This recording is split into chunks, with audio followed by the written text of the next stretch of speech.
오늘 말씀은 데살로니가전서 4장 1절에서부터 12절인데 오늘 말씀은 3절부터 8절 말씀까지만 오늘 말씀을 하려고 합니다.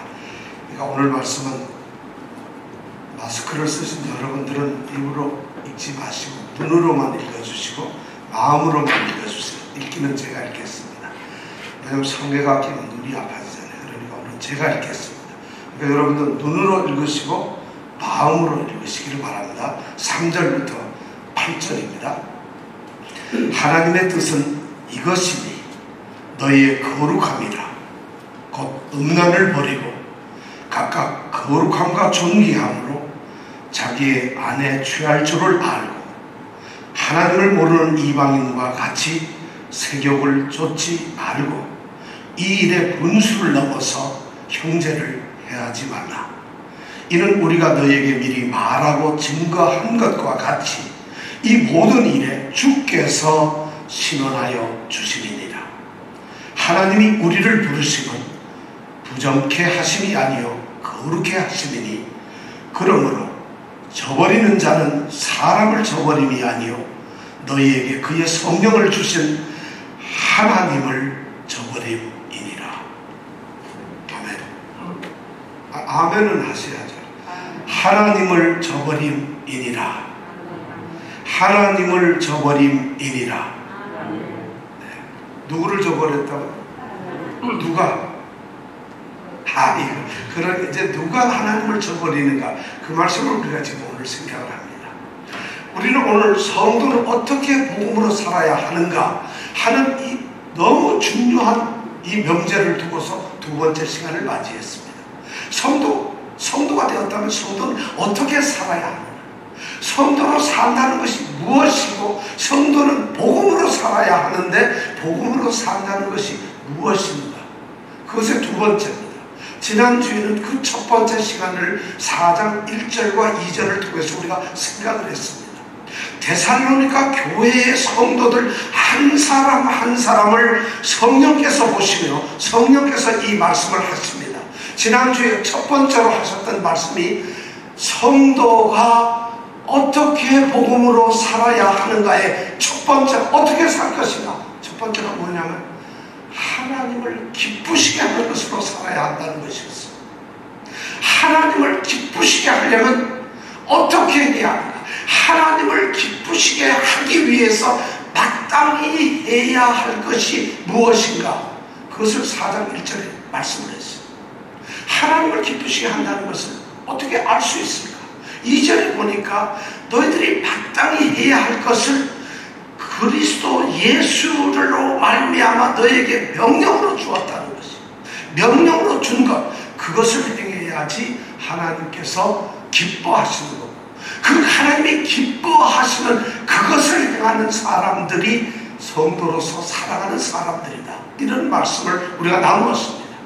하나님의 명령은 바로 하나님의 말씀인 성경이고 그 성경을 통해서 하나님께서는 자신의 뜻을 나타내셨어요.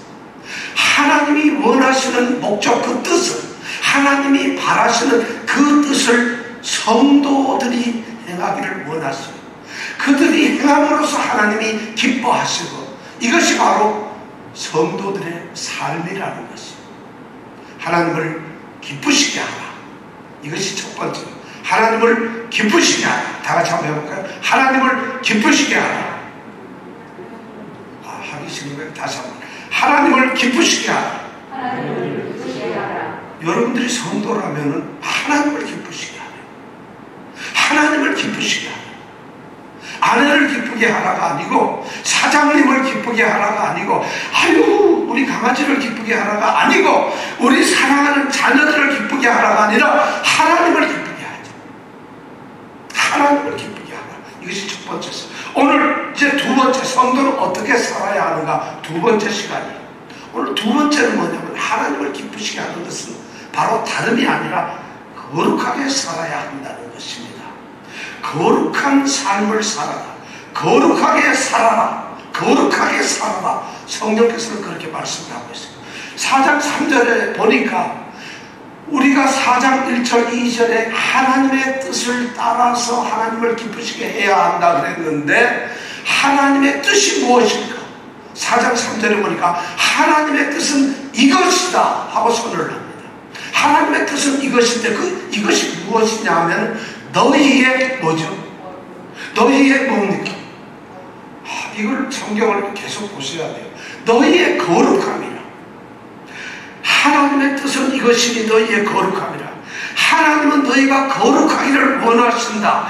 너희가 거룩하게 되는 것, 그것이 바로 하나님의 뜻이라는 것입니다. 하나님을 기쁘시게 하고 두 번째는 하나님을 거룩하게, 우리가 거룩하게 살아가는 것입니다. 자, 성도, 우리는 성도예요. 성도라는 말이 뭐예요? 거룩한 무리들이다. 우리가 하나님의 성도다 하는 이 말, 성이라는 말은, 성도는 영어로 세인트인데 그것을 우리나라 말로는 성도라고 번역을 했어요. 성이란 거룩하다는 말입니다. 도는 때를 지은 무리를 말합니다. 우리 이 자리에 있는 모든 분들이 성도, 다시 말해서 거룩한 사람들, 거룩한 무리들이에요. 우리가 바로 거룩한 성도들이라는 것이에요. 하나님께서는 우리 여기 있는 분을 한 사람 한 사람 미리 정해 놓으시고 한 사람 한 사람을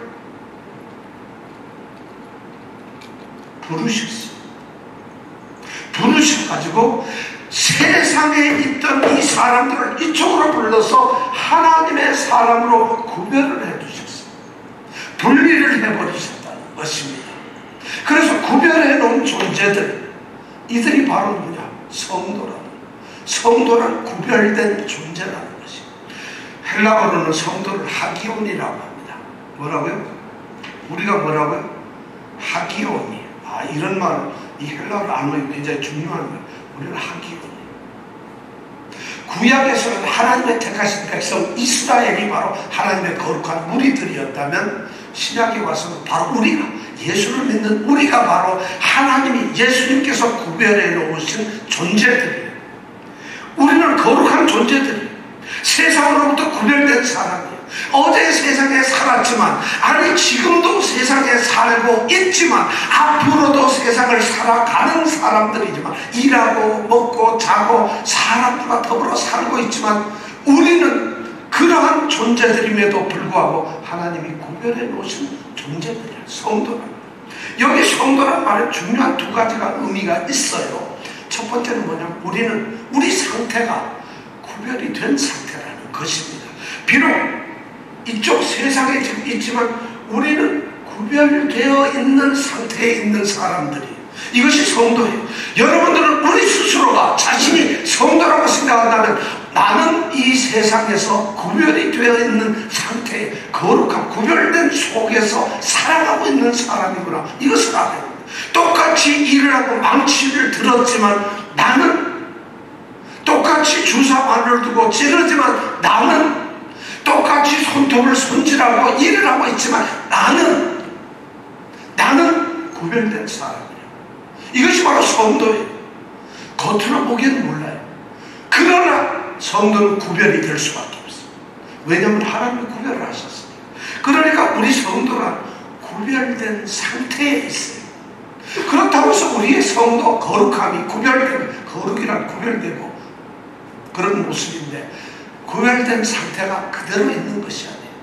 처음에는 단지 하나님이 이쪽으로 옮겨두셨지만 우리는 그때서부터 이 거룩을 이루어 나가는 것이에요. 자꾸 달라져야 되고 점점 더 구별되어야 돼요. 점점 더 세상과는 다르게 거룩하게 구별되게 다르게 살아가는 것이에요. 이것이 바로 성하고 거룩하게 바로 이것 때문에 하나님이 우리를 부르셨다는 것입니다. 이것이 하나님의 뜻이에요. 우리를 세상에 살면서도 그렇게 다르게 하나님이 부르셨다는 것이에요. 구약 레위기 11장에 보면 하나님이 그래요. 내가 거룩하니 너희도 거룩할지어다.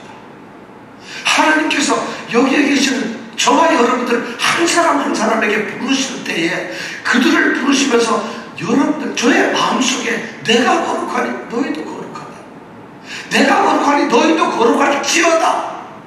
레위기 11장 44절 45절에 그렇게 말씀하고 있어요. 골로새서에 보면 골로새서 2장 20절에 보면 너희가 세상의 초등학문에서 그리스도와 함께 죽은 자들이라. 그리고 너희는 골로새서 3장 1절에 보면 그리고 너희는 그리스도와 함께 다시 살아난 존재다. 성도는 누구냐? 세상에서는 죽었지만 그리스도와 함께 다시 살아난 자들이에요. 그렇다고 우리가 세상에서 우리가 목숨을 잃었습니까? 우리가 세상에서 죽은 시체들이고 죽은 사람들입니까? 그게 아니라 세상이라고 하는 그 세상 속에서 살아가는 그 삶의 자리에서 우리는 죽은 것과 똑같은 존재들이라는 것이고, 우리는 세상의 사람들이 아니라는 것이고, 세상의 목적, 세상의 가치, 세상이 그렇게 강력하게 우리를 끌어내는 그것이 우리의 전부가 아니라 우리는 그리스도 안에서 다시 태어난 사람이에요. 세상에서 죽은 사람. 골로새서는 그렇게 우리에게 말하고 있어요. 이것을 골로새서는 다시 정확하게 얘기하기를 옛사람과 그 행실을 벗어버리고 새사람을 입었다고 이렇게 말을 합니다. 우리는 옛날 사람들을 그 또 옛날 사람이 행하던 그 행실을 다 벗어버린 그것이 죽었다는 거죠. 그리고는 우리는 구별되어서 새사람을 입었다고 했어요. 축하드립니다. 비록 우리가 이 시간 무슨 말씀을 하는지 잘 이해는 안 되지만 내가 새 사람이구나, 내가 성도구나, 이 말씀을 기억하시기 바랍니다. 이 말씀을 기억합니다. 나는 이제 새 사람이야. 나는 새 사람이야. 나는 옛사람이 아니라 새 사람으로 살아가는 사람이야. 나는 옛날 행실이 아니라 새로운 행실로 살아가는 사람이야. 에베소서 4장에 보면 너희는 유혹의 욕심을 따라, 유혹을 하는 그 욕심을 따라 썩어져가는 옛날 습관을 다 벗어버리고 하나님께서 우리를 새롭게 지었으니까 오직 성령으로 말미암아 우리가 날마다 새롭게 되어서 하나님의 의롭고 진리로 거룩하게 된 새 사람을 입으라고 우리에게 말을 하고 있어요. 아직도 옛날의 유혹, 그 유혹의 욕심 때문에 옛사람, 그 옛사람을 쫓아가는 것을 끝내고 의와 진리, 하나님을 따라 의와 진리의 거룩함으로 지으심을 받은 새로운 사람이 되라고 이야기를 하고 있어요. 이것이 바로 우리가 거룩하게 살아야 될 이유입니다. 우리는 거룩한 사람으로 다시 태어났습니다. 가장 신앙적인 사람이 누구냐? 옛날과 다르게 사는 사람입니다. 옛날에 살던, 옛날엔 그게 최고였는데 지금은 그게 최고가 아닙니다.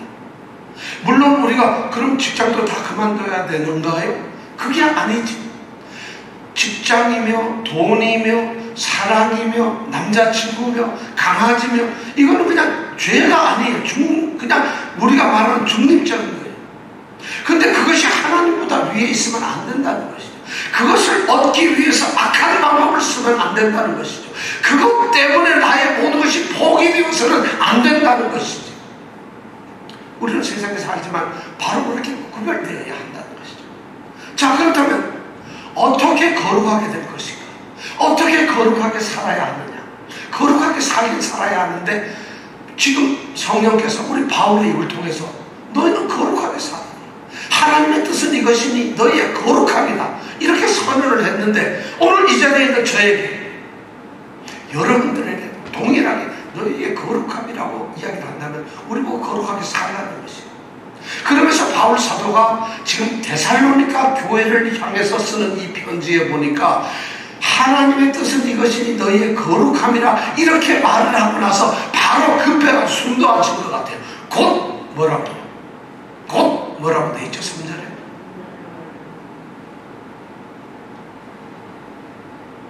뭐라고 돼 있어요? 다 같이 보세요. 곧 음란을 버리라. 3절부터 6절까지는 이 음란에 대해서 이야기를 합니다. 바울 사도가 데살로니가 교회 성도를 하나하나 기억하면서 제일 먼저 그들에게 거룩성을 회복하라, 거룩해져라 하는데 가장 마음에 팍 떠오르는 게 뭐냐? 음란함이었어요. 데살로니가 성도들이 음란하다는 것이, 음란 속에 있다는 것이, 그것이 제가 보기에 그 음란이 한 500번째 정도 된다면 거룩하게 살아라 하면서 첫 번째로 곧 음란을 버리라 하면서 3절부터 6절까지 음란에 대해서 이야기를 할 필요가 없었습니다.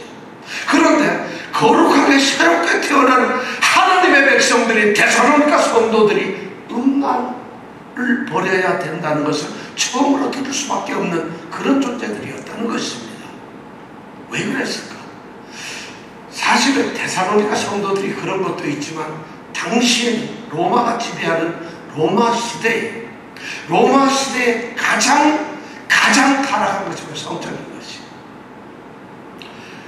음란이 가장 극에 달한 것이 바로 로마예요. 이 음란이라는 말은 포르네이아는 우리가 말하는 포르노라는 말이에요. 포르노죠. 음란이. 그 당시 이 종교적으로 얼마나 타락했는가 하면 그 중에서도 가장 타락한 데가 고린도라고 하는 데하고 데살로니카라고 하는 데예요. 물론 로마 시대에 가장 타락한 건 로마도 타락했고, 그리스 이 헬라 땅도 완전히 타락했고, 지금은 요새 터키 땅인 소아시아 지방 거기도 완전히 타락했고, 전부 다 이 타락의 소굴들인데 그 중에서도 고린도가 첫째 둘째가고 데살로니가 첫째 둘째를 싸워요.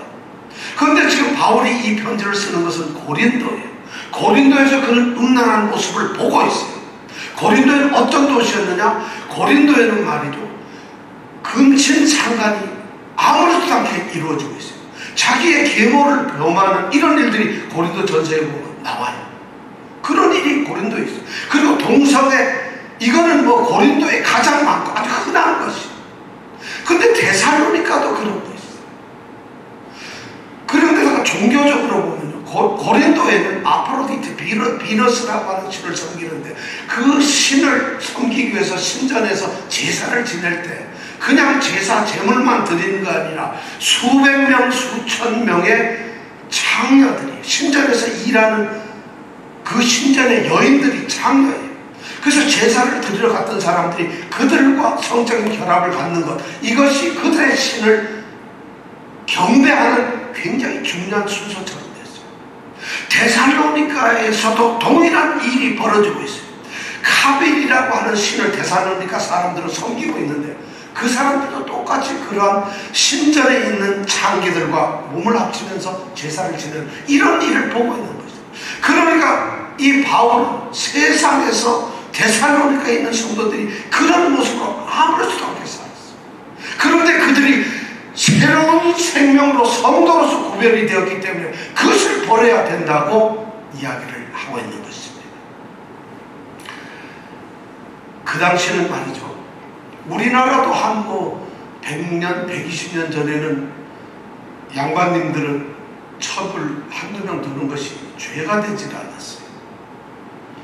첩을 뒀다가 거기서 징역 5년에 이래가지고 감옥에 들어간 사람, 양반들 아무도 없어요. 로마 시대가 그랬어요. 로마 시대는 말이죠, 결혼을 통하지 아니한 이런 성적 행위에 대해서 전부 묵인을 해요.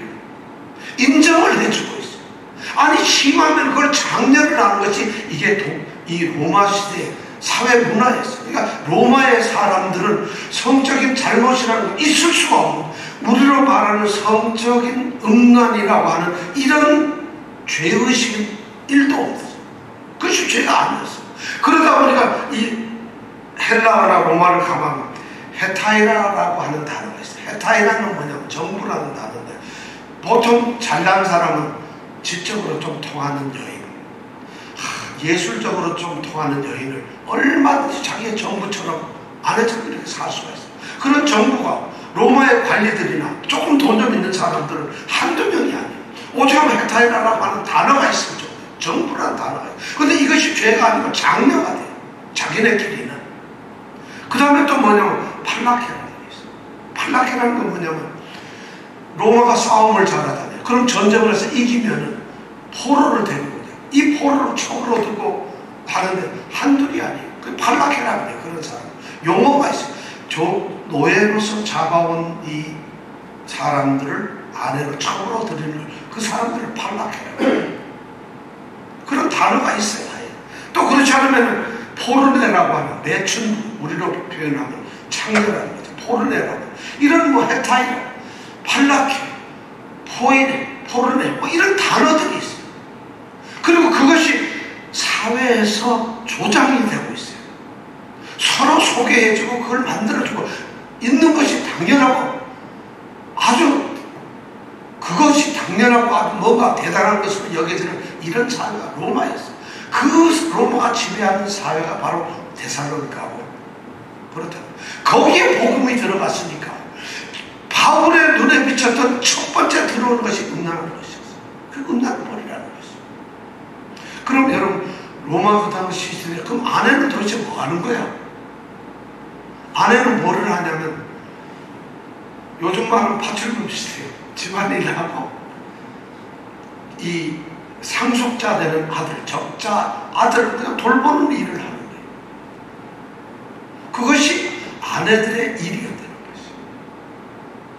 이런 세대를 향해서 거룩한 삶을 살아라 이야기하는 바울 사도가 너희가 성도 아니냐? 너희가 이제 옛날 사람 아니지 않느냐? 그렇다면 너희가 어떻게 하느냐? 거룩한 삶을 살아야 되는데 구별되고 다른 삶을 사는 첫 번째 뭐냐? 그런 음란을 버려라. 이것이 3절에 나와 있는 거예요. 하나님의 뜻은 이것이 너희의 거룩함이라. 곧 음란을 버려라. 이렇게. 그 다음에 4절에 보면 뭐예요? 너희가 뭐라고? 4절은 각각 거룩함과 존귀함으로 자기 안에 취할 줄 알아라. 거룩하게 된 성도들은 그런 성적 행위가 아내를 취하는 아내를 통해서만 이루어져야 하는데 그 방식이 어떻게 해야 되냐? 거룩하고 존귀함을 가져야 된다는 거죠. 지금 그렇게 4절에 이야기하고 있어요. 또 5절에 보면 뭐라고 했어요? 하나님 모르는 저 이방인들, 지금도 우상 신전에서 엉뚱한 짓을 하는 사람들, 지금도 날마다 술 먹으며 파티하면서 저녁마다 엉뚱한 정부들과 놀아나는 그런 이방인들처럼 하지 말고, 그렇게 세욕을 쫓지 말고, 그 세욕이 너무 넘쳐나가지고 6절에 보니까 이 일에 분수를 넘어가지고 형제를 하지 말라, 세욕을 쫓지 말라, 이런 이야기를 바울 사도는 거룩함의 첫 번째 음란으로 이야기하고 있어요. 이것이 음란한 것입니다. 오늘 말씀이 그런 얘기를 우리에게 드립니다. 여러분 거룩하게 사세요. 우리 성경은 3절, 4절, 5절, 6절을 이렇게 성적인 음란의 문제로 해석을 해놓고 그렇게 번역을 했습니다. 그런데 이 3절, 4절, 5절, 6절을 성경을 다르게 번역을 하는 것이 있어요. 지금 영어 성경을 보면 말이죠, NASB나 RSB는 이 4절 같은 경우에 우리 개역 한글 우리 성경처럼 각각 거룩함과 존귀함으로 자기의 안에 취할 줄을 알고 이렇게 번역을 하고 있어요. 그런데 NIV 성경을 보면 그렇게 하고 있잖아요. 너희 몸을 거룩함과 존귀함으로 통제하라, 이렇게 되어 있어요. 달라요. 성경 말씀 똑같은 건데, 그런데 이 3절, 4절, 5절, 6절의 이 해석이 똑같이 우리는 이런 성경을 번역했는데 다르게 말을 하고 있는 것이다. 그 똑같은 단어인데도 번역을 달리하고 있어요. 이것이 기독교사 2000년 동안 서로 다르게 왔어요. 그런데 그것이 서로가 틀린 것이 아니라 존경 있는 것이에요. 저는 우리 성경 번역된 이런 성경보다는 다르게 번역된 것을 저는 더 원합니다. 다르게 왜 그렇게 하느냐, 어떻게 거룩하게 살아야 하는가 하면서 바울 사도가 여기에 쓴 것이 중요한 3가지를 쓰고 있어요. 이것이 그냥 소위 제런드로 동명사, 분사로 3가지 중요한 이야기를 해주고 있어요. 그것이 첫째 뭐냐면 3절에 음란을 버리라는 것이에요. 말 그대로 음란을 버리라는, 거룩함을 사는 게, 거룩하게 살아가는 것이 뭐냐, 거룩성을 지키는 것이 무엇이냐, 음란을 버려라. 이건 3절은 이쪽 사람이나 이쪽 사람이나 똑같아요. 근데 이쪽 음란이라는 얘기를 주장하는 어거스틴, 칼빈은 거꾸로 이쪽을 주장해요. 근데 자, 그 다음에 4절부터 살짝 달라지기 시작합니다. 각각 거룩함과 존귀함으로 자기 안에 취할 줄 알라는 것이죠. 자, 여기 중요한 단어예요. 이 아내라고 하는 단어가 스큐오스라고 하는 단어인데, 아내라는 이 스큐오스라는 단어는 2가지 의미를 가지고 있어요. 하나는 물론 아내라는 것이, 베드로전서 3장 7절에 보면 연약한 그릇이라고 하는 아내를 나타내는 말로 그릇이, 이 스키오스라는 단어는 아내라는 의미가 아니라 정확히만 그릇이라는 거예요. 근데 베드로 3장 7절에 보면은 연약한 그릇이라고 해서 아내를 그렇게 표현을 하고 있어요. 그러다가 보니까 우리는 여기에서 이 그릇이라는 단어를 아내라고, 자기의 아내라고 번역을 해놓고 이렇게 합니다. 왜냐하면 3절과 비교를 해보니까 그게 논리적으로 맞을 것 같거든요. 그런데 이 스키오스라고 아내라고 그릇이라고 하는 이 말은 아내라는 의미도 있지만 또 하나는 뭐냐면 몸이라는 거예요. 몸, 인간을 말합니다. 그럼 이런 말을 어떻게 해서 고린도후서 4장 7절에 보면 우리가 이 보배를 어디에 가지고 있다? 질그릇에 가지고. 질그릇, 이 그릇이라는 말이 여기서 아내라는 단어하고 똑같은 말이에요. 그러니까 질그릇이라는 말은 우리 몸이라는 거예요.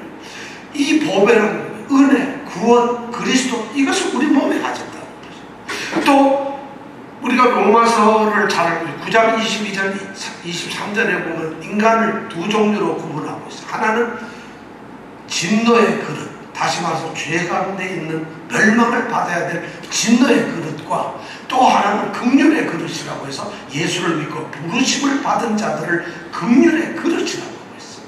이 그릇이라는 단어가 바로 몸이라는 걸 얘기하는 겁니다. 그래서 아내로 번역하는 사람도 있지만 몸으로 번역하는 분도 있다는 것이, 저는 몸으로 번역하는 쪽입니다. 그 다음에 보면은, 자, 여기 자기 아내를 취한다는 단어가 있어요. 이 크다스타이라고 하는 취한다는 말은 말 그대로 정말 얻다, 획득하다, 갖다, 취하다 이런 단어가 있어요. 그런 단어 뜻이 있는데 실제로 그 단어는 또 어떤 뜻을 하냐면 다스리다, 통제하다 이런 단어를 가지고 있어요. 그런 뜻이 오히려 더 많이 쓰이고 있어요. 그러니까 이것은 자기 아내를 거룩함과 존귀함으로 취하라는 이 말도 맞지만 자기 몸을 거룩하고 존귀하게 다스려라 이 말이 맞는 것이에요. 바울 사도가 지금 이 말을 하면서 음란에 대해서 3절, 4절, 5절, 6절을 계속 말하고 있다고 저는 보질 않습니다. 데살로니가 전서에 보면 바울이 어떤 교훈을 얘기할 때, 성령께서 말할 때 몇 절에 걸쳐서 동일한 사실을 이야기하는 것이 별로 많지 않아요. 우리가 잘 아는 데살로니가 5장 16절, 17절, 18절에 보면 항상 기뻐하라, 쉬지 말고 기도하라. 이건 같이 나와요. 범사에 감사하라, 성령을 소멸치 마라, 예언을 멸시치 마라, 범사에 하려 좋은 것을 취하라, 악은 그 모양이라도 버려라. 전부 다른 한 절씩의 이런 권고를 하고 있다는 것이죠. 그렇다면 제가 보기에는 3절과 4절은 연결되는 것이 아니라 3절은 음란을 버리라고 하는 거룩성을 이야기하고 있고 4절에는 뭐냐? 너희 몸을 거룩함과 존귀함으로 다스리라는 것이에요. 이것이 거룩함이에요. 저는 성도가 된 사람들은 자신의 몸을 거룩하게 여겨야 합니다. 그리고 자신의 몸을 존귀히 여겨야 합니다. 싸구려를 함부로 자기 몸을 그렇게 해서는 안 된다는 것이에요. 고린도 전서에 보면 너희 몸은 성령이 계시는 전이다, 성령이 계시는 곳이다, 너희 몸은 그리스도 예수의 지체다, 이렇게 얘기를 하고 있습니다. 갈라디아서 5장 24절은 그리스도 예수의 사람들은 그 육체와 함께 정과 욕심을 십자가에 못 박았다 이런 얘기를 하고 있습니다.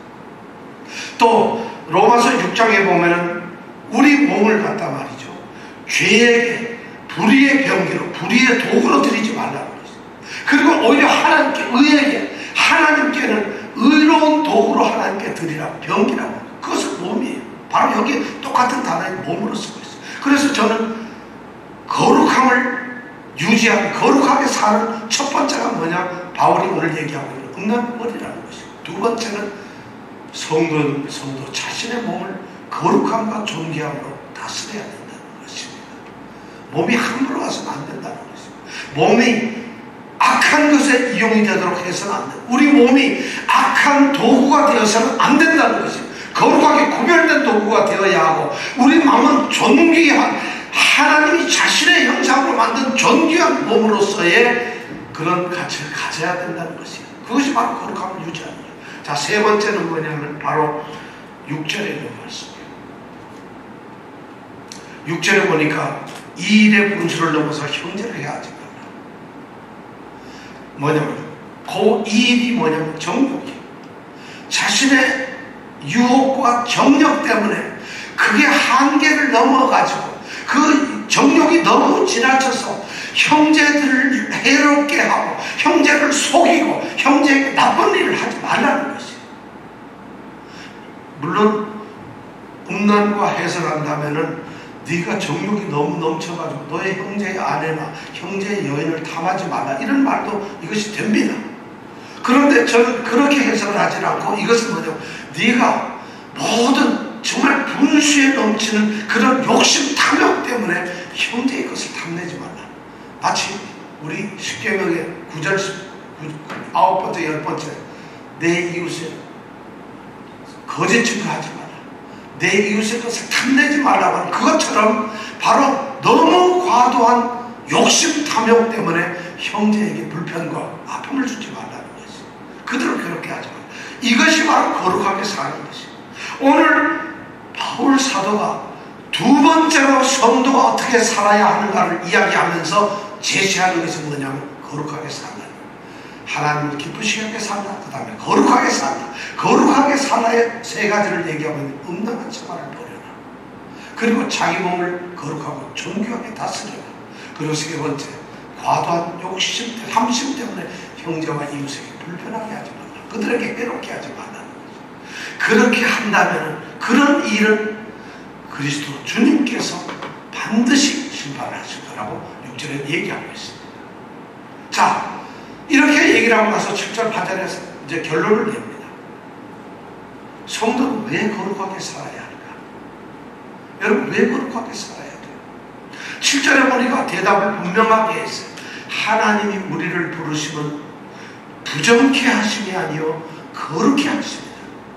하나님이 우리를 부르신 것은 부정케, 더럽게 그대로 사는 것을 부른 게 아니라 더럽게 만들기 위해서 부른 것이 아니라 거룩하고 구별되고 새롭게 다르게 하기 위해서 우리를 불렀다는 것이.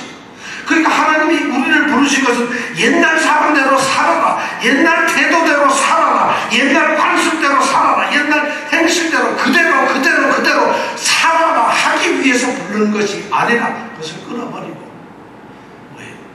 거룩히 하시고 새롭게 하시고 다르게 하셨다. 그러니까 우리는 다르게 살아야 돼. 거룩하게는 구별되기는 다르게 살아야 된다. 바로 하나님이 우리를 그렇게 불렀기 때문에 그런 거예요. 그러면서 8절에 다시 얘기를 합니다. 그러므로 저버리는 자는 이 저버린다는 말이 뭐냐면 거부한다는 거예요. 저버린다는 단어가 거부한다 또는 무시해버린다 이런 말. 아예 반대하고 이런 말. 그러므로 저버리는 자는, 거부하고 무시하는 자는 사람에 대한 것이 아니라는 거예요. 8절에 그렇죠. 그러므로 저버리는 자는 사람을 저버림이 아니다. 비록 지금 바울이 이 편지를 쓰면서 너희는 거룩하게 되어라, 음란을 버려라, 자기 몸을 거룩함과 존귀함으로 다스려라, 형제에게 악한 일을 하지 말라 이렇게 쓰고 있는 것이 바울이지만 내가 지금 명령하고 있는 이 말이 너희들이 만약 거부하고 너희들이 무시하고 따르지 않는다면 나를 버리는 이 말을 하는 사람은 나 바울을 거부하는 것이 아니라 누구를 거부하는 거라고요? 너희에게 그의 성령을 주신 하나님을 거부하는 것이다. 그러니까 성도는 마땅히 거룩하게 살아야 된다는 것이다. 그런데 왜 그러냐면 성도에게는 하나님께서 하나님 자신의 성령을 주셨어요. 오늘 8절에 보니까 그랬어요. 너희에게 그의 성령을 주신 하나님을 거부하는 것이라고 얘기하고 있어요. 하나님께서 성도들에게 성령을 주셨어요. 그러니까 성도에게는 누구에게나 하나님이 성도에게는 다 성령을 주셨어요. 우리 앤디에게도 하나님은 성령을 주셨고 샘에게도 주셨어요. 나 성령 없는데 그러면 성도가 나 안 예수 안 믿는 거예요 하고 하는 말이랑 똑같은 거예요. 왜냐하면 여기 그렇게 분명합니다. 너희에게 그의 성령을 주신 하나님. 그러면 여기서 성령이 없는 분 손 들어보세요. 나는 방언을 못했는데요. 나는 성령 얘기만 하면 잠이 오는데요. 나는 그의 성령을 주신 하나님이라고. 반드시 성도 부르셨으면 그에게 성령을 주셨다. 왜 성령을 주셨을까? 그분의 성령이란 거룩한 영이란 다른 영이란 세상에 있는 영이 아니라 다른 구별된 영을 우리에게 주셨는데 그것이 바로 하나님의 영이잖아요. 왜 그걸 주셨을까요? 이 거룩한 영으로 하여금 거룩하게 살 수 있도록 하는 거예요. 거룩한 영이 있어야만 우리가 다른 영을 가지고서 거룩하게 사는 것입니다. 이 거룩한 영이 주어져야만 비로소 거룩한 영을 가지고서 거룩한 삶을 살 수가 있게 되는 능력을 갖는 것입니다. 성령의 역할이 그거예요. 그래서 하나님께서 너희에게 그의 성령을 주셨다고 되어 있는 거예요. 그런데 그 성령이 나로 하여금 거룩하게 살지 못하게 한다거나 나로 하여금 내가 거룩한 삶을 살지 못한다, 다르게 살지 않는다고 한다면은 그의 성령을 주신 하나님을 갖다가 무시해버리는 거예요. 그의 하나님을 거부하는 거예요. 성령 주신 하나님을 거부하는 거예요. 우리가 성령에 대한 우리가 인식을 바로 가져야 돼요. 너무 중요해요. 우리는 성령에 대해서 잘못 생각해요. 성령이 있으면 우리는 방언을 해야 되는 걸로 알고 있어요. 무슨 능력을 맞춰서 병을 고쳐야 되고 예언을 해야 되는 줄로 알고 있어요. 하나님이 우리에게 성령을 주신 것은 우리가 성도이기 때문에 거룩하게 살게 하기 위해서 주신 거예요. 다르게 살게 하기 위해서 주신 거예요.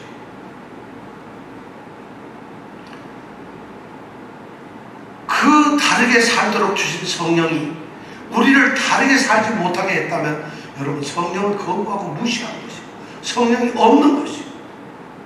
그렇다면 우리는 성도가 아니라는 것이에요. 지금 바울은 7절 8절에서 이 엄청난 선언을 하고 있는 것이에요. 데살로니가 성도들은 아마 이 말을 딱 듣는 순간에 그들은 성령의 기쁨으로 도를 받아가지고 주님을 본받은 자들이 되었는데 우리가 다르게 안 산다면 결국 성령 우리가 안 받은 거로구나. 성령이 없는 거로구나. 그럼 우리는 거룩한 무리들 성도가 아니로구나. 이것을 깨닫게 한다는 것이에요. 이 말씀을 하고 있어요. 저는 오늘 이 말씀은 우리에게도 동일하게 적용이 될 줄로 믿습니다. 성도는 어떻게 복음으로 살아야 하는가? 하나님을 기쁘시게 해야 되는데 그 기쁘시게 하는 것이 하나님의 뜻을 행하는 것이고 하나님의 뜻을 행하는 것이 뭐냐? 하나님의 뜻이 무엇이냐? 우리 성도들의 거룩하게 살아가는 것이죠. 그러기 위해서 우리에게 성령을 주셨는데 우리는 마땅히 다르게 살아야 합니다. 저는 우리 성도들이 이제 오늘서부터 좀 손해되는데요, 힘든데요, 어떻게 다르게 살아요? 세상에 살면서. 그럼 내가 왜 성도가 되어야 하나요? 내가 왜 거룩한 사람이 되어야 하나요? 하는 말과 똑같아요. 우리에게 그러한 의무가 이게 마땅히 해야 될 것이에요. 이러한 거룩한 삶이 우리에게 있길 원합니다. 정말 우리 코로나 시대에 어쩌면 거룩하게 사는 것이, 다르게 사는 것이 더 쉬울지 몰라요. 그들은 코로나를 겁내지만 우리는 코로나를 무서워하는 것이 아니라 하나님이 우리를 지켜주신다는 확신을 가지고 살아요. 우리는 다르게 살 수가 있어요. 이 어려운 세상에서 여러분들이 구별된 자라는 의식을 갖고 다르게 사는 귀한 성도들이 되시기를 원합니다. 기도하겠습니다.